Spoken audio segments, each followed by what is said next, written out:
Welcome back to the 90-second online episode of Peacetime, hosted every Sunday morning by Peacepoint with myself, Phra Nicholas Thanissaro, coming to you today from DIMC in Azusa, California. In the previous session, we looked at the Kuttadanta Sutta, and today we take a break from our usual scriptural theme by looking at a previous Sunday morning topic that some of the audience wanted to recap at their leisure online, which is the topic of meditation and mysticism. I estimate today's session will run to about an hour and 10 minutes, with a 30-minute break halfway through for some meditation. For me, the whole topic of mysticism is like revisiting a time in my student days which was quite influential to me, because it came to a time when I was just getting interested in meditation. Mysticism was one of the elective subjects in the third year of the psychology course which I was following for my first degree. Even in those days, the subject seemed to hold quite a lot of transformational promise for me, as well as being fascinating to find out that although there are many different religions in the world, which on the surface seem so different, but when Western scholars classified and categorized the mystical experiences reported in those different religions, beneath the surface of language and cultural disparity, they found many equivalences. Especially for modern Western societies, Europe, North America, or Australia, where you find different religions cheek by jowl as next-door neighbors in some cases, then the underlying message is one of interreligious harmony. So with a comparative understanding of mysticism, we are in a very strong position these days to be able to detect similarities where people who have already belonged to those religions for many centuries, maybe they didn't realize the similarities they shared with religions and traditions from other parts of the world. Historically speaking, in the task of collecting and categorizing mystical experiences, there are two major figures who have had a big influence on our whole perception of inner experiences of a mystical nature. The first is the American psychologist William James, elder brother of the more famous novelist Henry James. He is considered one of the fathers of psychology of religion as an academic subject. He started his own research with introspection and always worked in a very subjective way, comparing documents left in different religions. His most famous published work was the book called The Varieties of Religious Experience, written way back in 1902, when modern psychology wasn't even a subject yet. The second, a figure quite important too, who built on the work of William James, was someone called Frederick C. Happold, and back in 1963 he wrote a book called Mysticism, a Study and an Anthology. And from reading through the experiences of people who have had mystical experiences, they start to find similarities in the features of these experiences. You might think, well, this is all very interesting, but does it actually have anything to do with meditation? And am I going to become a mystic if I continue practicing meditation? Well, the reason why it is useful for meditators to have some idea about this subject is that if you recognize the characteristics of these mystical experiences, maybe you can get some insights into your own practice, because what many of the mystics are describing is actually quite similar to some of the sorts of experiences you touch upon in the course of a more successful meditation. But most of the examples which I'll be giving you from these two gentlemen are derived from people who never had any sort of meditation training. So they've just been walking along the road, and wham bam, they've had a road to Damascus mystical experience. So what are the features that identify an experience as something mystical? According to William James, the first feature is ineffability, which means that the experience is very hard to put into words. Secondly, there is something called a noetic quality, which these experiences seem to have, where they seem to communicate some sort of knowledge which is beyond your normal, everyday, mundane knowledge. The third thing is that they don't last very long. They are transient. A fourth thing is that there's an element of passivity in them, in that you don't actually have to do anything. They come upon you. So it's not like something which you have willed into being, but is something which happens to you. Fifth quality is that part of the experience seems to be a unity of opposites, where things that are normally considered opposites, or things which are normally considered separate from one another, become united in a sense of oneness. Sixthly, there's a sense in which, although they last only momentarily, they seem to do something rather strange with our sense of time. Last but not least, there's a sense of true ego. And I use the word ego here with the ligatured ash spelling because the usual spelling of ego tends to have rather negative connotations. But let's say as if you have come across a true sense of self as a result of your experience, as separate from your normal everyday self. So William James contributed the first 4 of these factors, and Happold contributed the last 3. So we'll look now at each of these qualities in turn, giving some examples, and also the sort of questions asked to verify if a person has had a mystical component to their own experiences, because that's the sort of thing which empirical psychologists do. So the first feature of mystical experience is the ineffability aspect. It's defined as the inability to capture the experience in ordinary language. Some people are skeptical about mystics because they say they've had a wonderful experience, but when they're asked to explain themselves, they find themselves at a loss for words. So other people tend to say, well, if you can't explain it properly, how am I supposed to believe you? The mystic's problem is not with putting words into a sentence, but it's finding the words to capture the experience at all. The sort of questions psychologists use to identify this feature of experience is to ask people, have you experienced something that you cannot put into words? Or do you feel as if you have been moved by a power beyond description? Or do you feel aware of more than you ever could describe? These are some of the telltale signs unique to such experiences. An example of this feature that comes from a professor of philosophy, Douglas Schrader, who started out from quite humble beginnings and had a mystical experience when he was young while walking in the field somewhere in Kentucky. He had tried to describe his experience to others, but had failed dismally. He said, I tried desperately to make sense of the experience like a small boy trying on his father's clothes. Nothing seemed to fit. Many ideas and concepts that I expected to fit seemed totally inappropriate. So he couldn't find the words to explain the experience which he'd had. Sometimes we have the same difficulty when we come to evaluate our own meditation experiences.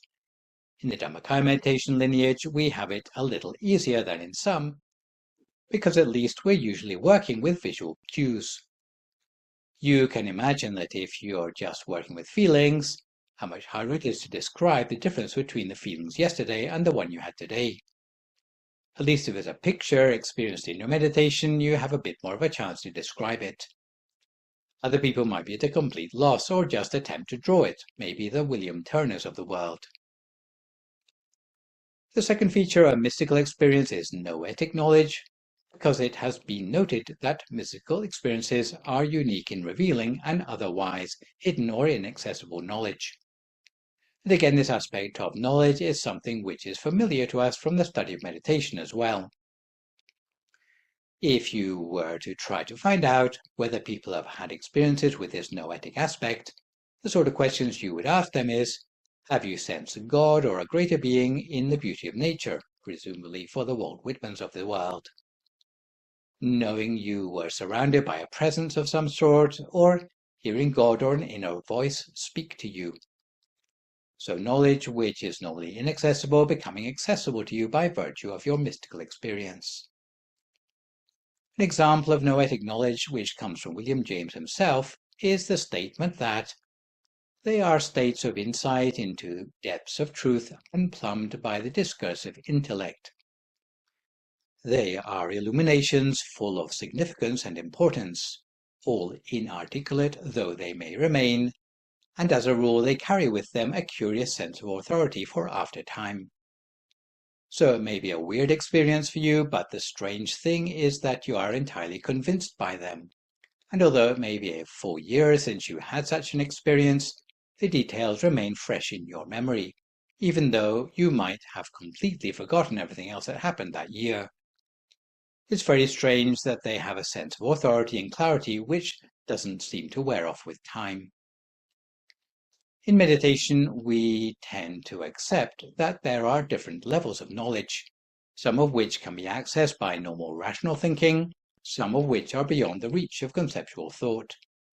And hence we talk about three levels of knowledge: sense knowledge, hands-on knowledge, and this third, noetic knowledge, which in the context of meditation we would refer to as insight knowledge.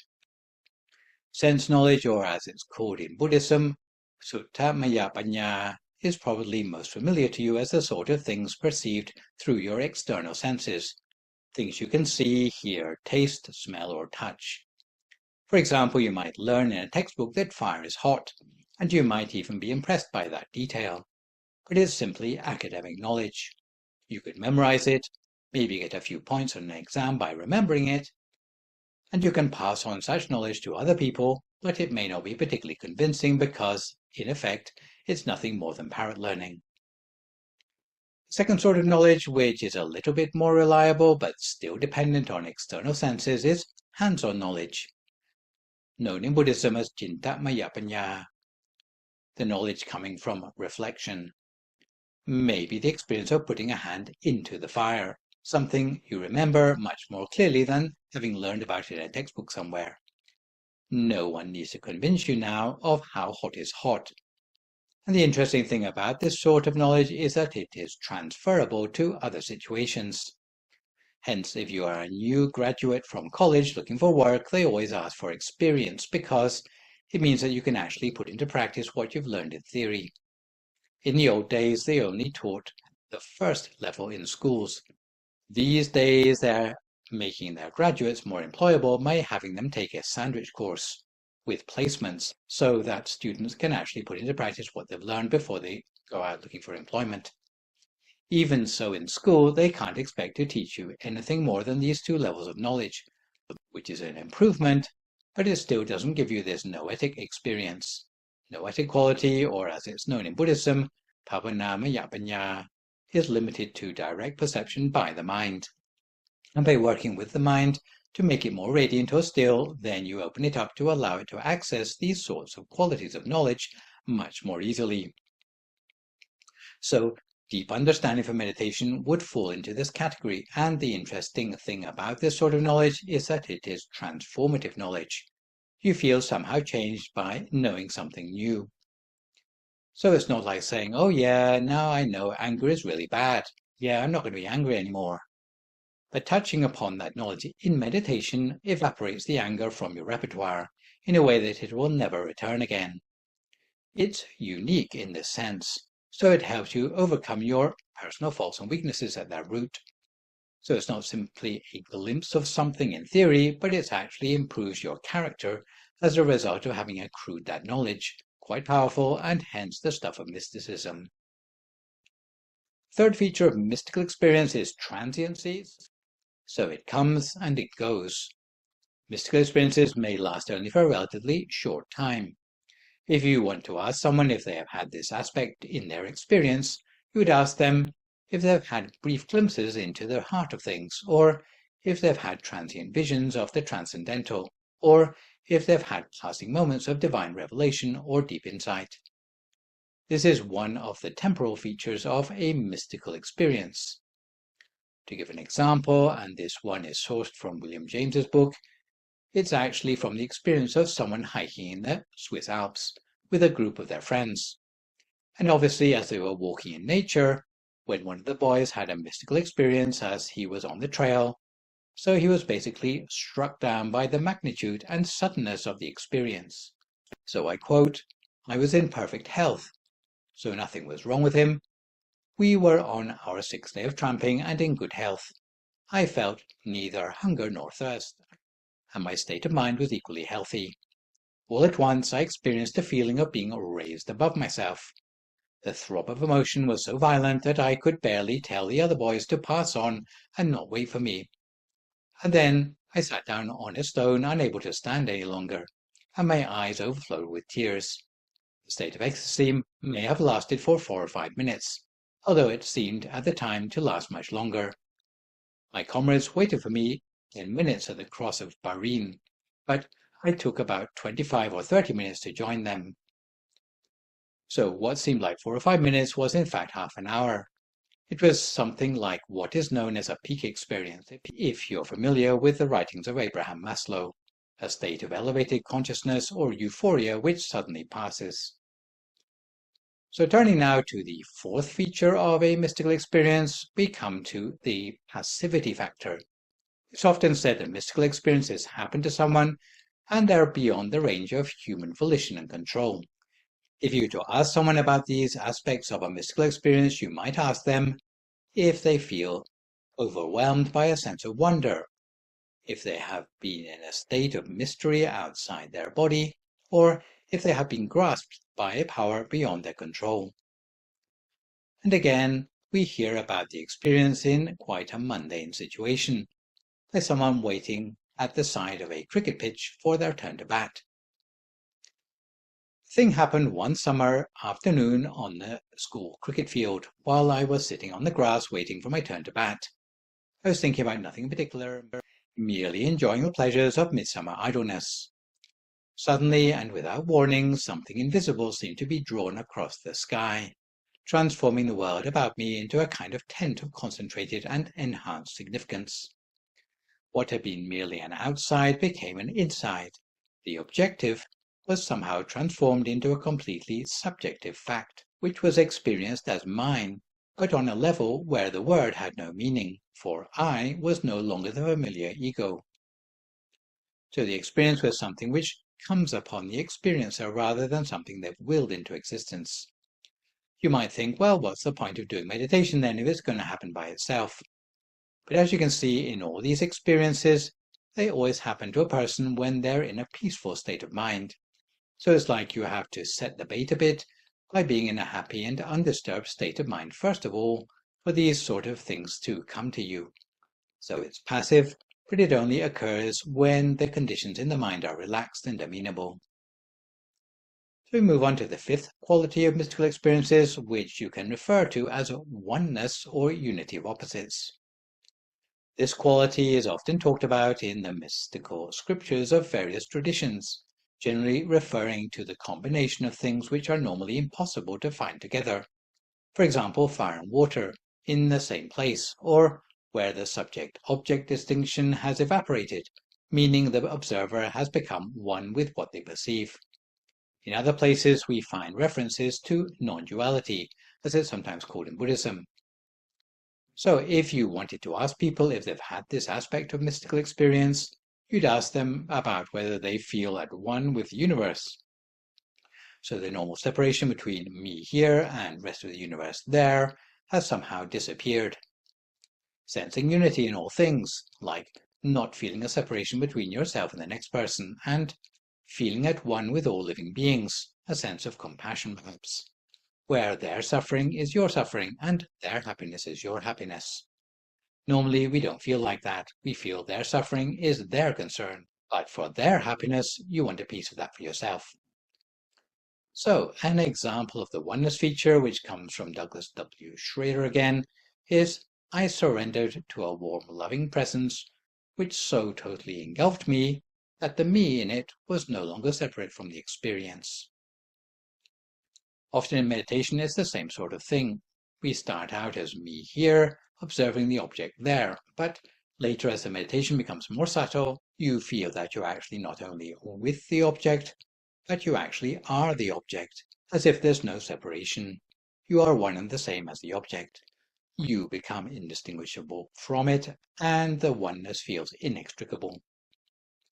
Moving on again to the second to last feature of mystical experiences, some people say that mystical experiences transcend time, almost as if time stands still during the moment that you're experiencing it. If you want to ask someone questions about this phenomena, you would ask if the person experienced merging of the past, present, and future in a single moment, or lost their sense of time, place, and person, or whether they experience being conscious only of timelessness and eternity. An example of this from a much older source comes from the 11th century Christian monk called Meister Eckhart. So in his words, an exalted power of the soul, knows no yesterday or day before, no morrow or day after, for in eternity there is no yesterday or tomorrow. There is only a present now. The happenings of 1,000 years ago, 1,000 years to come, are there in the present, and in the Antipodes, the same as here. So this is why people can lose track of time, like the boy on the alpine path. The experiencer seems to be absorbed into the moment, to the point where time passes by without them being aware of it. On a more workaday level, I'm sure many of you have experienced meditations which have gone well, somehow seeming to be only a fraction of the time which has actually elapsed. You might think, we already know that time flies when we're enjoying ourselves, but this is something more than that. Sometimes you're quite surprised by yourself that an hour has gone by so quickly, for example. For the final feature of mystical experiences, it's the true self or true ego. It is a feeling that one has encountered the true self, cosmic self, or something like that, which is beyond life and death, different from the mundane ego or selfishness. Does it sound like it has some parallels with meditation technique again? Well, there is a sense that what we normally consider to be us, like the physical manifestation that we normally see when we look in the mirror, is really only a very superficial aspect of ourselves. But to get beyond that, beyond what is merely appearances, even concerning yourself, is something quite difficult to achieve. What seems to happen with mystical experiences is that you touch on some part of yourself which we can recognize as being somehow much more significant than our mundane self. Of course, different religions have different interpretations of what exactly that might be. A great being, or even a sense of knowledge or grace, is expressed in different ways. In our own meditation tradition, sometimes it's expressed in terms of purer inner layers of ourself, dimensions of ourself which exist in a deeper level of purity or wisdom, but which we can have access to only when the mind is at that same level of subtlety. The sort of questions which you'd ask to find out if people had touched on this aspect of their mystical experiences might be asking things like whether they feel as if they've been absorbed within the divine or a greater being, or if they have ever felt that they were losing their everyday self into a greater being, or feeling their everyday self absorbed into the depths of being. An example of true ego from Happold is the statement, "In man there is another self, the true self, which is not affected by ordinary happenings, and which gives him a sense of identity through numerous bodily and mental transformations. It does not change in the slow changes of the organism, in the flux of sensations, in the dissipation of ideas, or in the fading of memories." This is why the memory of mystical experiences stays with you even when you've forgotten other aspects of your mundane life. So having tallied up all 7 features of mystical experiences before moving on to consider some of the implications of these, let's take a break halfway and settle ourselves for 30 minutes of meditation, which today is a recent recording of a meditation entitled Mind of a Mystic. If at this time you would like to find a comfortable sitting position for yourself as you listen to my guidance.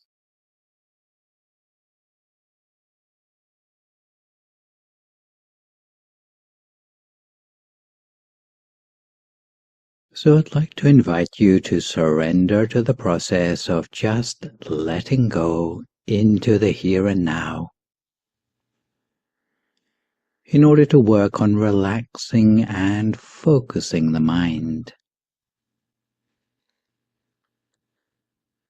So starting with your physical posture, you can arrange your legs in a position that is most comfortable for you. Setting your back and spine to be as straight as an arrow.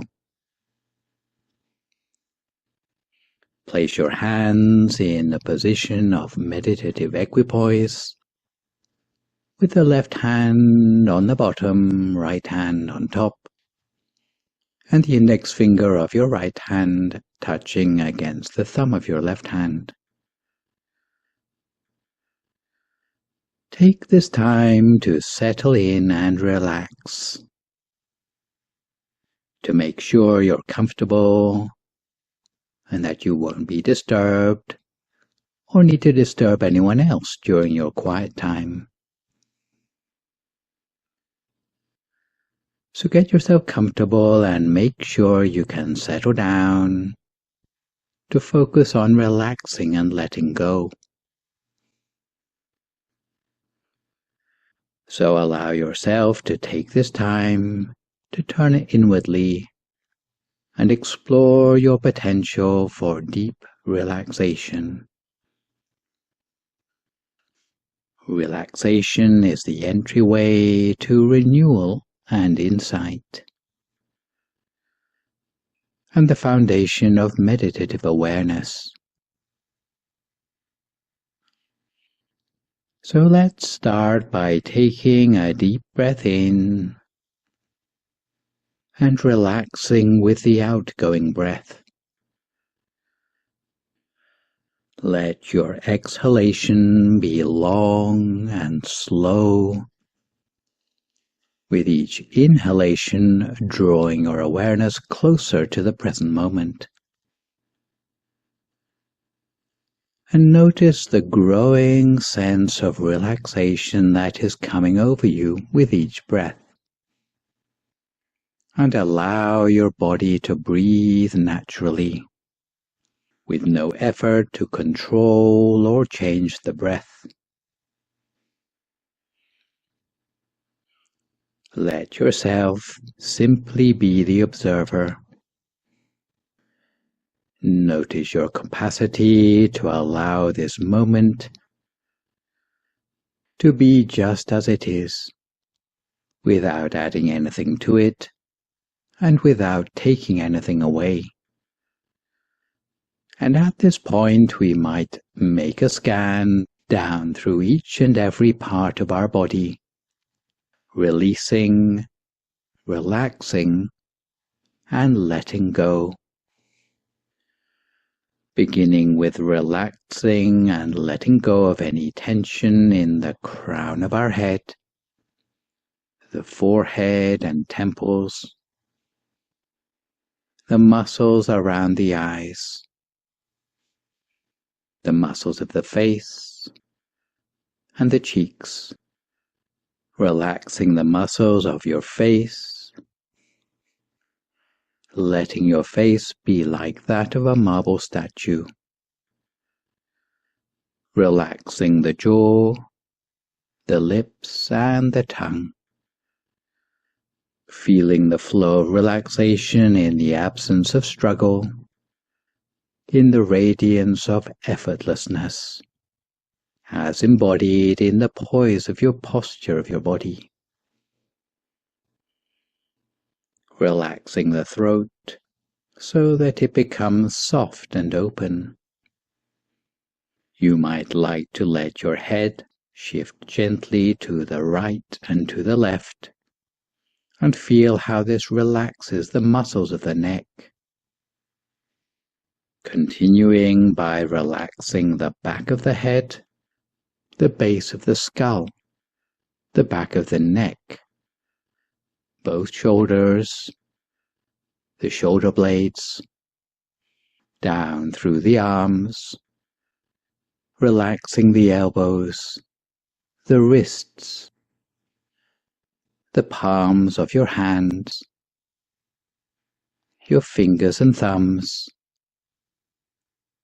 and inside you the heart, the lungs, the rib cage, the organs of digestion, the abdomen, the diaphragm, the lower back, both hips, the backs of the thighs, the tops of the thighs, relaxing the knees, the calves, the shins, the ankles and the heels, the tops of the feet, right the way down to the soles of your feet and your toes. Then turning your attention to the relaxation of the mind, you can feel the flow of the breath passing into and out of your body, allowing yourself to relax further with each exhalation, entering more deeply into the present moment with each out-breath, letting go of thoughts of the past and of the future, and opening up to the infinite presence of this moment, entering into the heart of this timeless present, and invoking a quality of spacious awareness. For now, letting the linear, rational mind take a temporary vacation, while engaging instead with the feeling of presence, the direct intuition of who you are, engaging with our capacity to allow the moment to unfold in its own way, in its own time, allowing your awareness to be like a vast, open sky, where feelings, thoughts, and sensations are constantly changing in form and shape. You might persuade the mind caught up in the past or in the future to return decisively to the present moment, being present to the process of life unfolding moment by moment, where you are merely the witness, the observer, relaxed, surrendering to the present moment. And at a certain point when we feel comfortable within ourselves, we imagine our whole body to be nothing but an empty space or a hollow cavity, with no organs or tissues, muscles or bones. Alternatively, you might imagine your body to be like a transparent bubble, with nothing on the inside. But at this point you can remember back once again to the picture of the sun shining, or maybe a full moon, a star, or a diamond, or perhaps an object that you can feel rather than see. Whatever you've chosen, conjure it up in your mind. The object may be clear to you or it might be fuzzy. But for our purposes it doesn't really matter.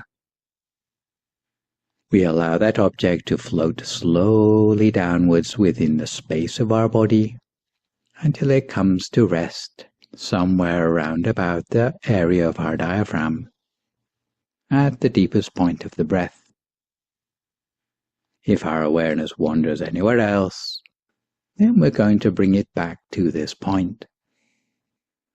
If the inner object disappears, we can think of a new one. And as for the problem of there being an excess of thought in the mind, if you find that that is the case, then you may be able to reduce the number of thoughts simply by ignoring them, by starving them of attention.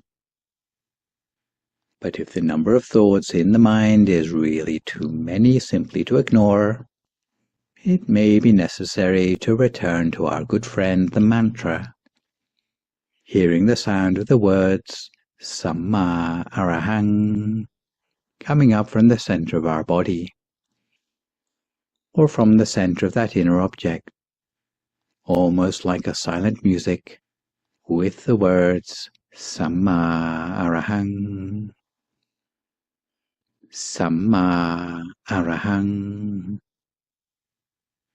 Samma Arahang, over and over again,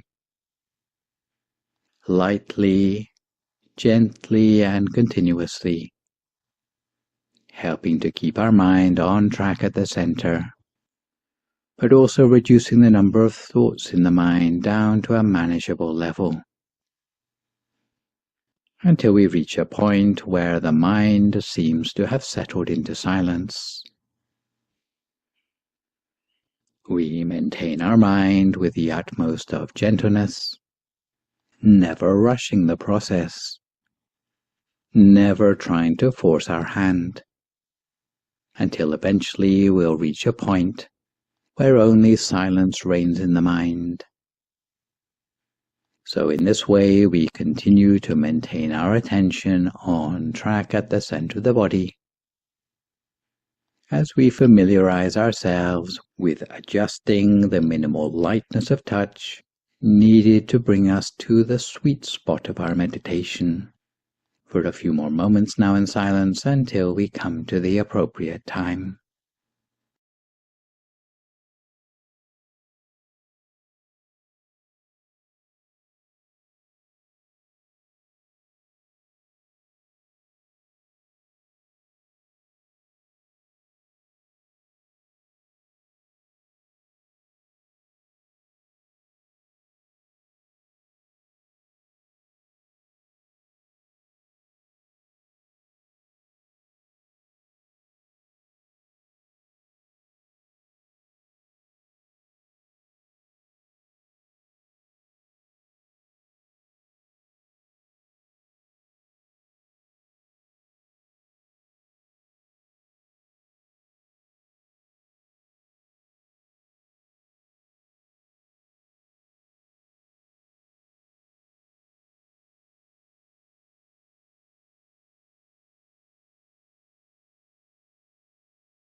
So we continue to keep our mind gently on track at the center of the body.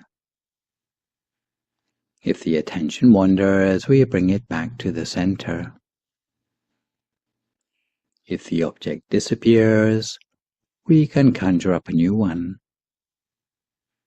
And if the object changes, then we follow it in its new form. Meanwhile, we do our best to keep the mind free of thought. And as the mind becomes more refined, then you will start to have access to more refined and subtle states of mind.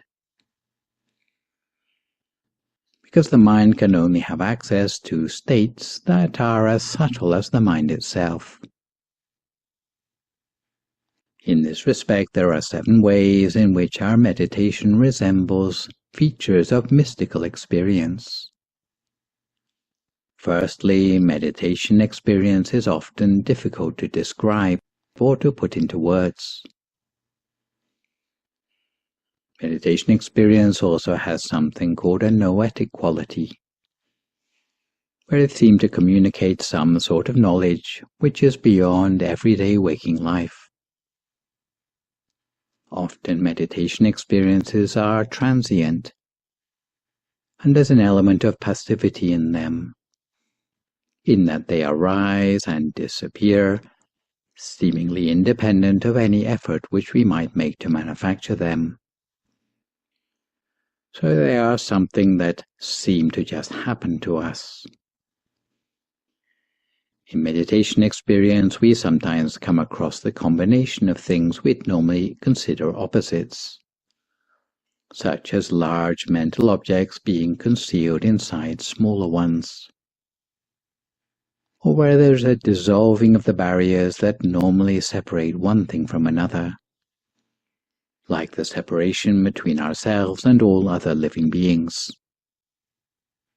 With meditation experience, often there's a distortion of our normal sense of time, as if during deep meditation we step outside time.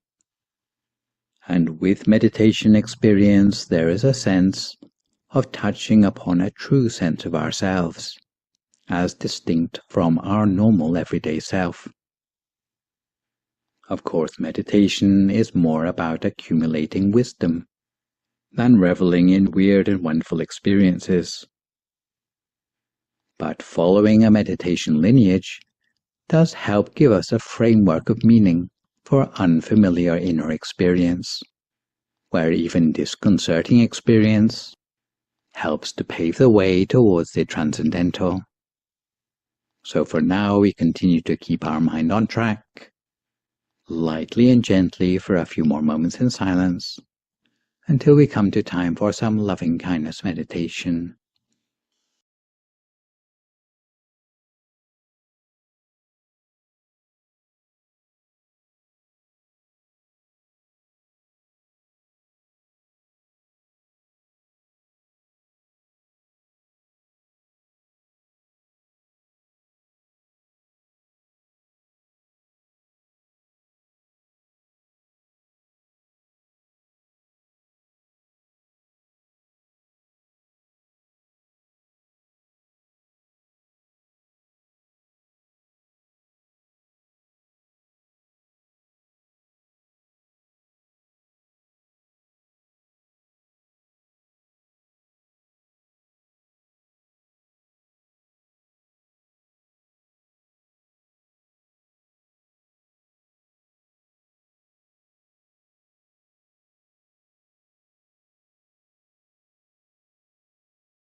And as we continue to connect with the inner experience at our center, we can spread loving kindness in a way based on the 4 divine abidings. These 4 divine abidings can be referred to for short as love, compassion, joy, and peace. They impart the qualities of the divine to ordinary meditators who cultivate these qualities. So we allow our awareness to go deeper to our center, which is the source of all the divine abidings. The first divine abiding is metta, the divine abiding of love or loving kindness. So although the associated qualities are benevolence and goodwill, it is said that the main underlying element of loving kindness is empathy. That you are not impervious to the suffering of others, but also feel for them in their suffering, just as a parent might co-experience the suffering of a very young dependent child in their care. So we allow this sense of empathy to radiate outward, touching and blessing beings around us in all directions, with this deep feeling of loving kindness. Not just individuals we know or like, but all living beings without exception, in ever-widening circles around us.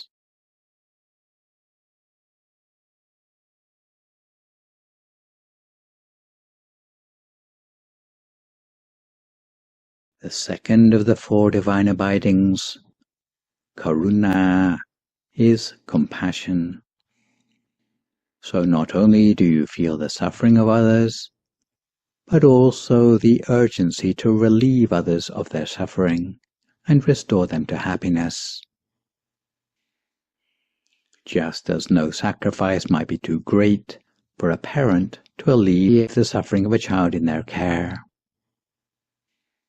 So we allow this sense of compassion to radiate outward, touching and blessing beings around us in all directions, with this deep feeling of compassion. Not just individuals we know or like, but all living beings without exception, in ever-widening circles around us.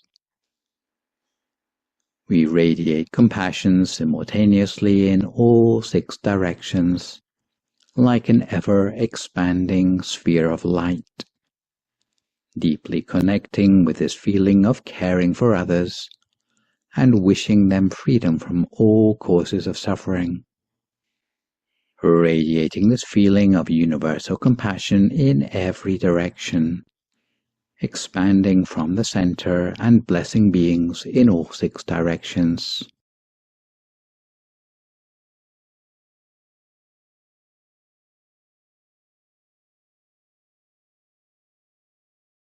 The third of the 4 divine abidings is mudita, or sympathetic joy.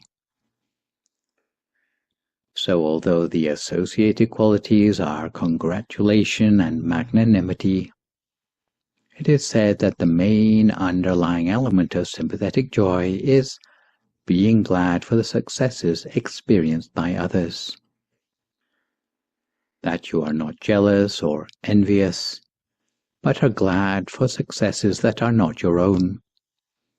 Just as a parent might be glad of the achievements their child has brought about at school or in the performing arts. So we allow this sense of sympathetic joy to radiate outward, touching and blessing beings around us in all directions, with this deep feeling of magnanimity. Not just individuals we know or like, but all living beings without exception, in ever-widening circles around us.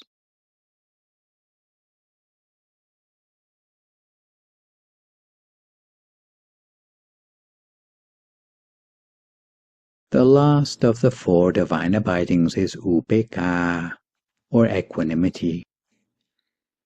So although the associated qualities are level-headedness, trust, and freedom from bias, it is said that the main underlying element is being there for another, being available and accessible for others if they should ever need us. Sometimes this quality is useful to give us the awareness that another person's problems are too big for us to handle alone. And sometimes it's trusting a person we have cared for to have the maturity to handle problems on their own without our interference. Just as a parent might have the backs of offspring who have already grown up and left home. So we allow this sense of equanimity and peace to radiate outward, touching and blessing beings around us in all directions, with this deep feeling of trust in others' goodness and integrity. Not just individuals we know or like, but all living beings without exception, in ever-widening circles around us. So radiating all four divine abidings, love, compassion, joy and peace from our center, we extend the intention that all living beings dwell in love, compassion, joy and peace, now and forevermore. For the last few moments of our meditation together in silence.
Sappha Buddhanupavena, Sappha Dhammanupavena, Sappha Sanghānupavena Sattha Soti Bhavantu Te.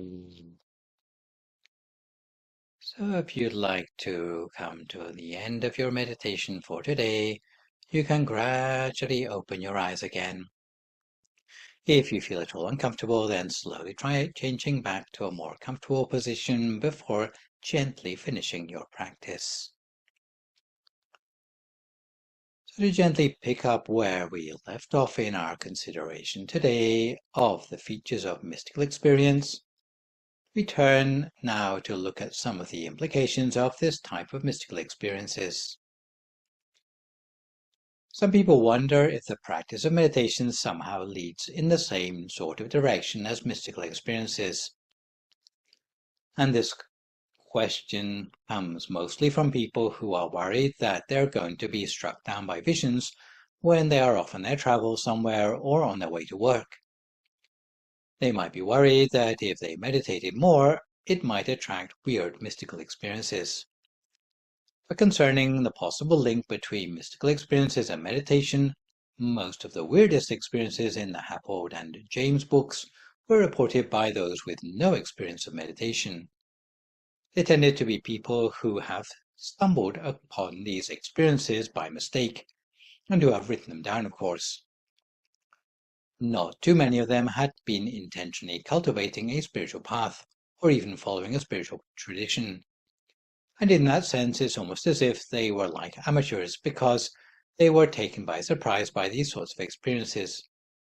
And in this estimation, I am not including Meister Eckhart, who was actually a Christian monk. Nonetheless, meditation somehow has a lot in common with mystical experiences. But it's almost like by following a meditation lineage, you have set a framework within which these things can happen to you safely, and in a way that you have them to some extent under control. Meditation gives structured access to mystical experience in several important ways.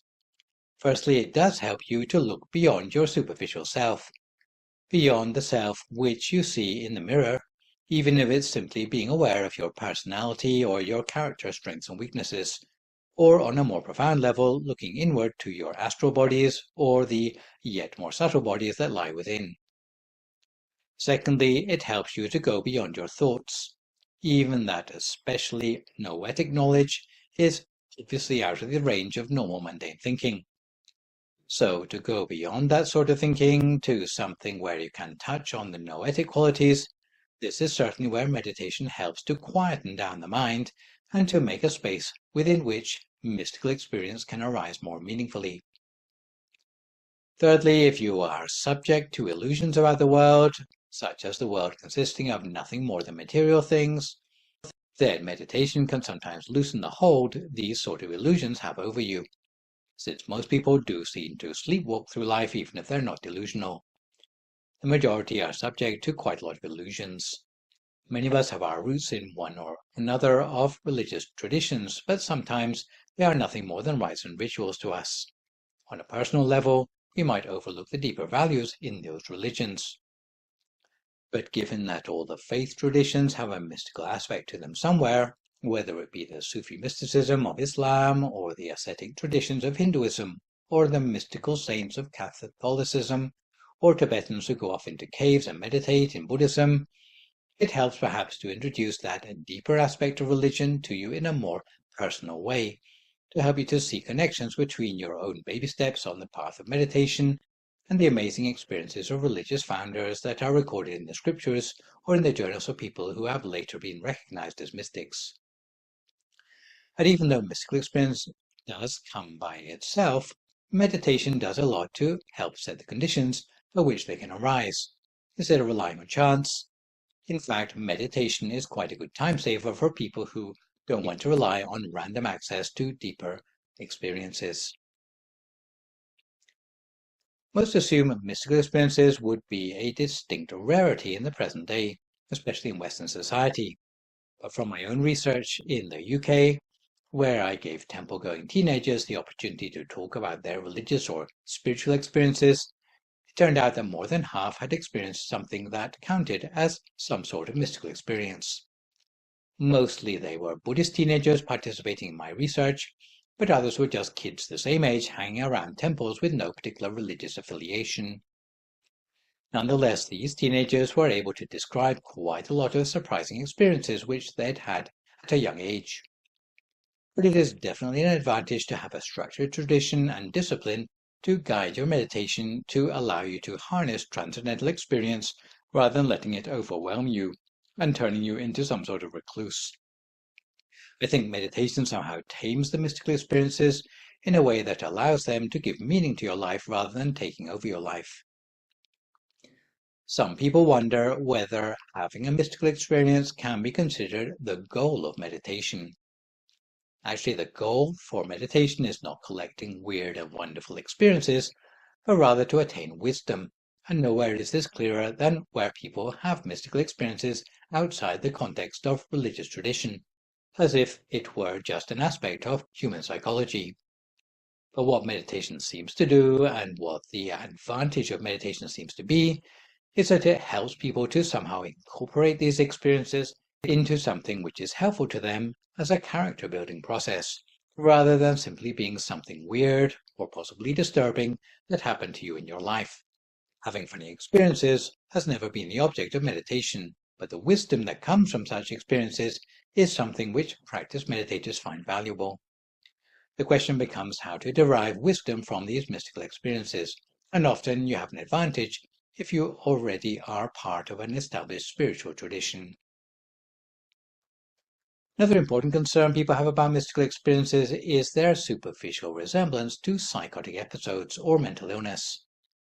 I guess the practitioner is probably the best judge of that for themselves, but at the same time it is important to have a critical edge to your appreciation of mystical experiences, because people having dramatic psychotic episodes sometimes give mysticism a bad press. I think what William James and Happold did quite well was to describe the aspects of experiences from people who are reasonably sane and whose mystical experiences affected them in a positive way. Back in the day, psychoticism was all behind the closed doors of asylums. Nowadays, however, I think there is more widespread familiarity with patients on antipsychotics who have been reintegrated in society rather than being sectioned. So there is a wariness towards weird experiences, and often they are used as a basis to judge other people negatively. However, my objective this session in comparing between meditation and mysticism is to underline the importance of being on a path you trust. Given that there are experiences available to those who have a refined mind, but it's important to have a context for it, through which they can bring meaning to life. Psychotic episodes would be included in the phenomenon which we would call nasty surprises. So it is not our place to judge people by debating, does this person's hearing voices mean that they're a mystic, or does it mean that they're a crazy person? But for ourselves, if we reflect on our own experience to see what there has actually contributed to our own sense of meaning in life, I think that's a more interesting way of looking at these sorts of experiences. On a similar note, some people wonder if mystical experiences are comparable to drug-induced hallucinations.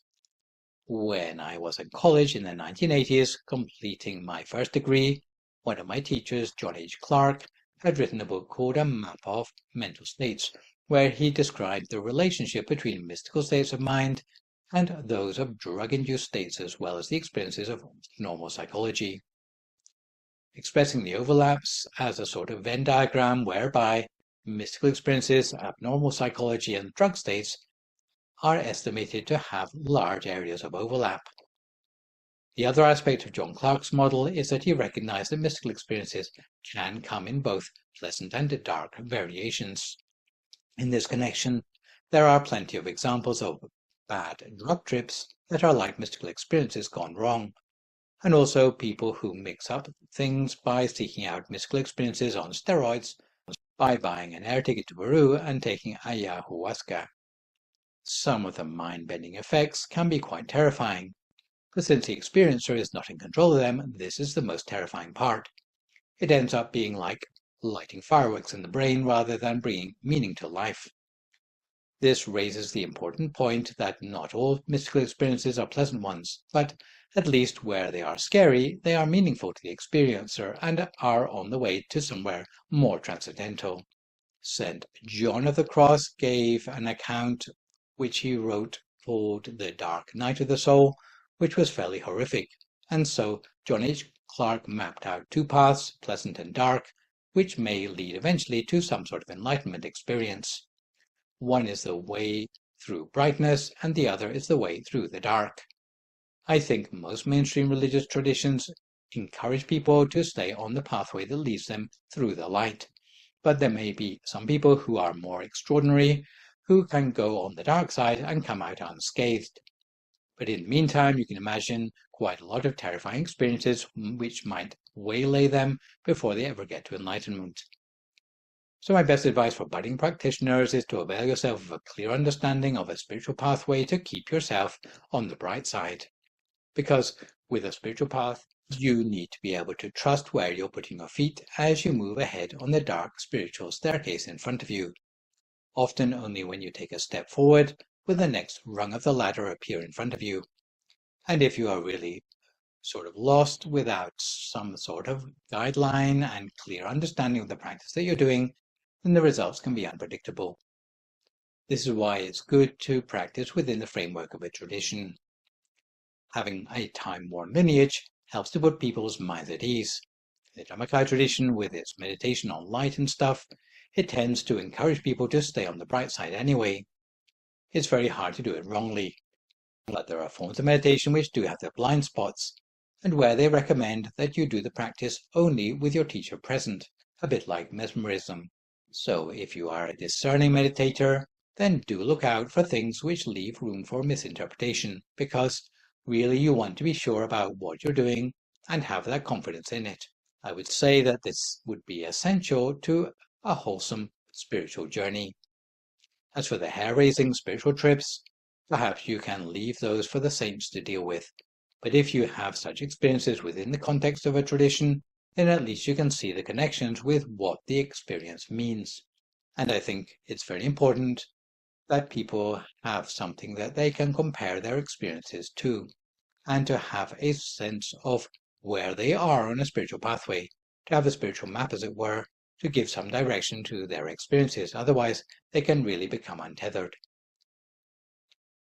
Another perspective about the overlaps of mystical experience is that some people wonder if dreams can be considered to be mystical experiences. Interestingly, neither James nor Happold included dreams in their mystical experiences. A lot of my teenagers thought they were, especially when the dreams turned out to be prophetic. Again, since many of the teenagers I surveyed had these prophetic dreams, they thought they fitted into the mystical category. Furthermore, there were experiences such as being visited by relatives who had passed on in some sort of lucid dream.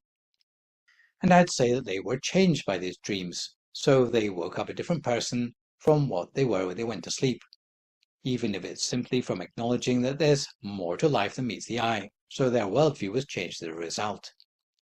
Another aspect, not so mystical but weird nonetheless, was that when some people were about to fall asleep, or they have woken up suddenly, and they found themselves in a state of altered consciousness. They might otherwise have been perfectly healthy, and they hadn't been taking any substances, but there seems to have been this disconnect that happened between their mind and their physical body. They found themselves stuck in a state where they were aware of this other spiritual presences around them. They may have been scared because they couldn't move. They were completely immobilized physically, but the mental state was aware, and so they think that it must have been under some sort of threat, a sort of liminal twilight state. To give some context to such experiences, which I think would be considered weird but not mystical, I think it's worth pointing out the very important difference between focusing internally and focusing externally. You might have heard me give talks on this subject before. If you focus externally, you can always get concentrated states, but there will be states that you are not in control of. With meditation in this tradition and most sorts of meditation within the context of Buddhism, one focuses internally in order to attain concentrated focus or one-pointedness of mind. If it is internal, you can stop or reset anytime you want, just by opening your eyes. However, if you feel like you're captivated by a point outside your body, if you're drawn into it in a way that you can't stop when you want to, then this is potentially dangerous. It falls into the same category as mesmerism. Similarly, if you fall asleep in a state of mind where you're not focused internally, and you happen to wake up in that state of not being in control of yourself, body and mind are somehow caught out of sync. This is if you're woken up with your awareness not fully within your own body, because what tends to happen when you dream, if you're not a particularly centered person, is that body and mind go off in different places. Your astral or dream body goes off and has its journey while you're asleep, and if you happen to wake up when the mind is not yet fully returned, because that dream body almost inhabits the same wavelength as disembodied spirits that have already passed away, your body feels paralyzed, although you are aware. As you wake up, you're able to see other things which are also in the spirit world. This is not really meditation per se. It is a trance or an altered state of mind, but not one that you're in control of. It's like a sort of interrupted dream. If you want to avoid getting caught up in this sort of weird experiences, the solution would be 10 items of homework, particularly to make sure you bring your attention back to the center of your body before you go to sleep. To make sure the first thing you do when you wake up is to center your mind, because otherwise sleep, especially for people whose mind is not particularly well centered anyway, can be quite a terrifying experience. Regular meditation, if it's internally focused meditation, would also help a person to avoid these sorts of twilight experience, because meditation trains you to center yourself, and being centered in your awareness even at the time you fall asleep, so that you don't end up waking up feeling disoriented. So although this waking paralysis is quite a weird experience, I would not count it as an experience with mystical learning potential. Especially after hearing about my mystical findings with youngsters, some people ask if teens or young people are particularly open to mystical experiences. Well, I know that there is a whole body of spiritual and religious experiences that were compiled into a database from the 1960s onwards by someone called Professor Alistair Hardy. He wrote 2 books on his findings, one called The Divine Flame and the other called The Spiritual Nature of Man, Study of Contemporary Religious Experience. It turns out that although Alistair Hardy passed away in 1985, additions are still being made to the database. More recently, some of the academic colleagues who did similar research as mine, but with Christian children, found that the age 13 to 15 is a time which is often a watershed for spiritual experience in general. It's an age when there seems to be an openness to all sorts of experience, and you can probably fill in most of the gaps for yourself, but included in this is the openness to spiritual experience.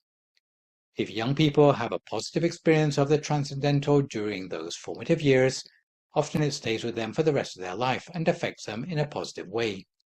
But adolescence seems to be a watershed time, after which they become more fossilized in their attitudes. Whatever impressions they've formed in their teenage years tends to stay with them for the rest of their life, either good or bad. There was some interesting research conducted with Christian children, for example, comparing those from Catholic and Protestant schools in Northern Ireland. Surprisingly, they found remarkable similarities, even though they were supposed to be on different sides of the barricades. So one final takeaway from today's session is advice on what to do if you have one of these mystical experiences. Generally, I would advise that we ought to be hesitant in this day and age to share our experiences too widely, because some people may take it the wrong way and judge you for it. I did co-write an article with Dr. Shreya Kulupana aimed at clinicians in the psychiatric profession, because sometimes, although religious faith can help recovery for people who are mentally ill, very few patients would dare to mention any interest at all in religion, because they know what the psychiatrist will immediately jump to the conclusion that, here we go again, we better up the dosage here, because this patient is starting to spout religion now, something must be wrong with them.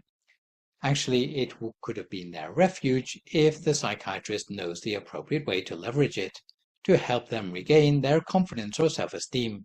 So it's a fine line, but one psychiatrist shared with me that they are actually under a lot of pressure to act quickly for the patient's health.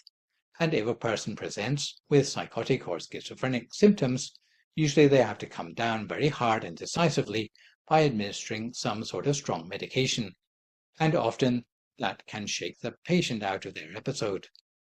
But if, as a clinician, you don't have the right information at your immediate disposal, and you're not familiar with the patient's case history, you'll jump in and administer the medication anyway.